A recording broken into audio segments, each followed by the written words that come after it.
liberaba? Sí, ¿Qué fue, en sí. los 90 No, aproximadamente? antes. ¿Antes? Sí, 81, por ahí, 94, 91, 89, 94. 90, O sea 91, por que ahí. Uno de los dos. hoy deberíamos tener dando vuelta pacientes con alrededor de 30, 40 años con esas graves deformidades que mostró Alberto, ¿no es cierto? Sí. Y sí, ahí las Enzo, Ok. tenés. nosotros hicimos la residencia con Guillermo año 91, 94, que fue el furor, nos cambiamos en las cirugías con Salas cuando él la estaba aprendiendo, año 91, 94, una cirugía que era apasionante verla porque era esqueletizar el Exacto. retro y medio pie, ¿verdad? Yo te quiero dar mi criterio, o sea, esa cirugía fue genial, nos dejamos de cambiar en esa cirugía porque hacemos adultos, y mi experiencia de ver pacientes en adultos es que cuando lograron un pie plantígrado con el tratamiento incruento, yo no tengo la experiencia de Dani. Yo veo pacientes que llevan a los 40, a los 50 años, con muy buen estándar de vida, con pies chicos. ¿Eh? Se le cortó. Se cortó. Bueno, después retomamos con Diego. Doctor Monteagudo. Tengo poca experiencia.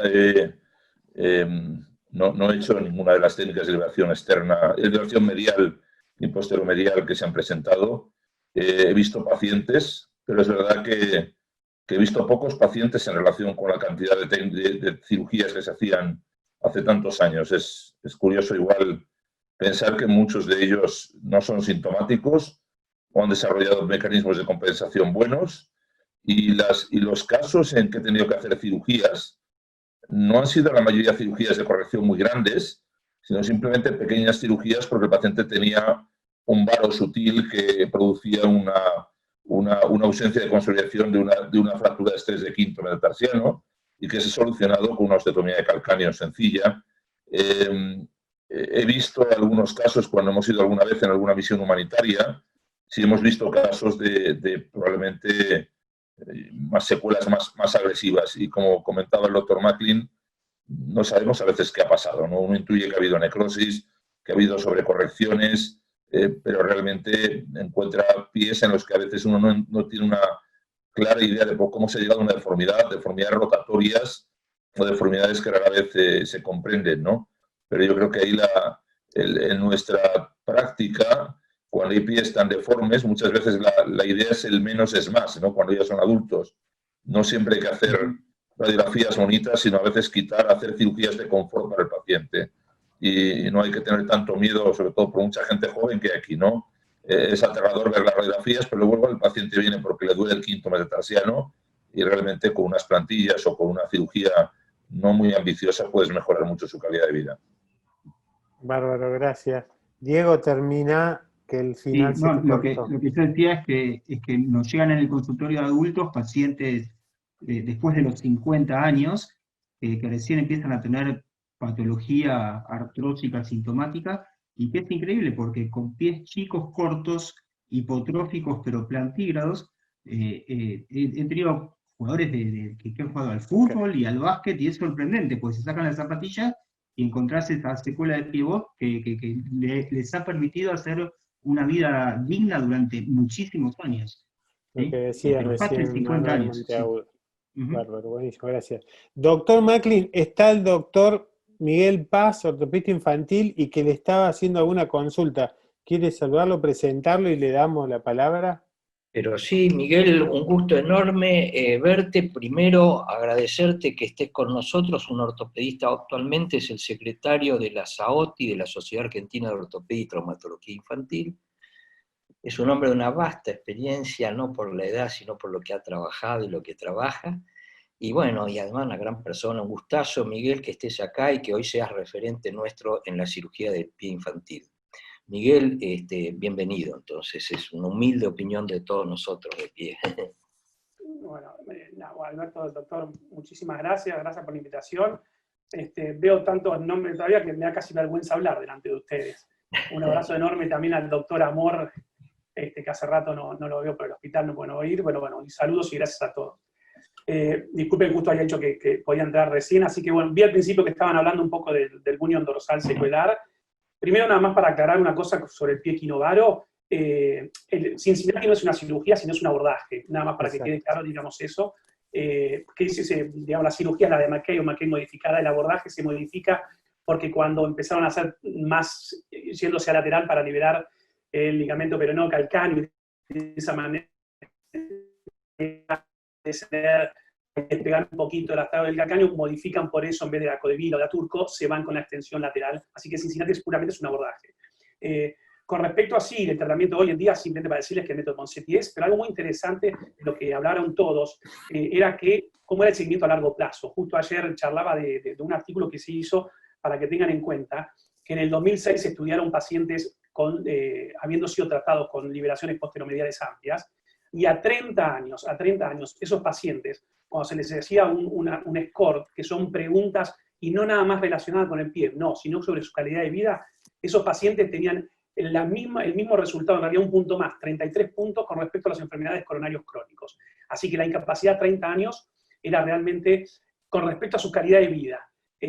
A diferencia del método de Ponseti, con el mismo estudio, un poco más adelante, con 50 años, tenía prácticamente 2 puntos nada menos que respecto a una persona que tenía, digamos, no tenía comorbilidades.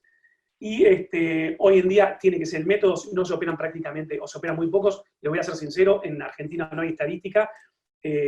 Justo estoy a cargo de un plan nacional que estamos haciendo con una regulación que tengo de Estados Unidos, pero hoy se sigue operando más o menos, después del primer intento, más del 50% de los pacientes, así que secuelas todavía en chicos jóvenes, adolescentes, estamos viendo muchísimos.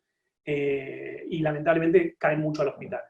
Y después, con respecto al bunion dorsal, le quería preguntar al doctor, cuando a mí me caen, y el doctor Arrondo creo que fue el que hizo, es el desbalance que se genera quizás por el tibial anterior con respecto al peroneo lateral largo, se daba fundamentalmente con este abordaje de Cincinnati, porque tocaban el peroneo lateral largo cuando iban por lateral.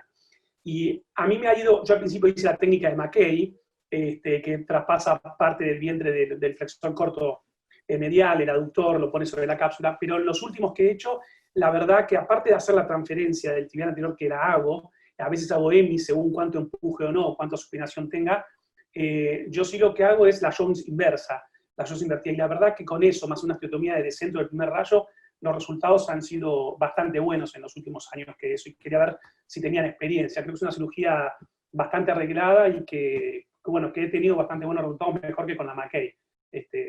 Así que no sé si tenía experiencia con respecto a esa cirugía. Doug McLean. Yo con la técnica de McKay, para reparar el bunion dorsal o la elevación del primer metatarsiano, muchas satisfacciones no me dio, te soy honesto. Prefiero hacer o la artrodesis metatarsofalángica de entrada, para que el flexor me siga traccionando, y la transferencia de tibial anterior, por supuesto, o directamente la operación de Jones invertida, que esa es una buena técnica también para recomendar en bunion dorsal o elevación del primer meta. Pero no sé, podemos ver, hay un caso, ¿no? Hay un caso. Exacto. Cristian Leiva, si querés andar preparando. Una pregunta que recién me decía el Vasco. ¿Está el doctor Jedin o el doctor Samara con experiencia en pie-bot? ¿Alguno quiere dar algún análisis o reflexión?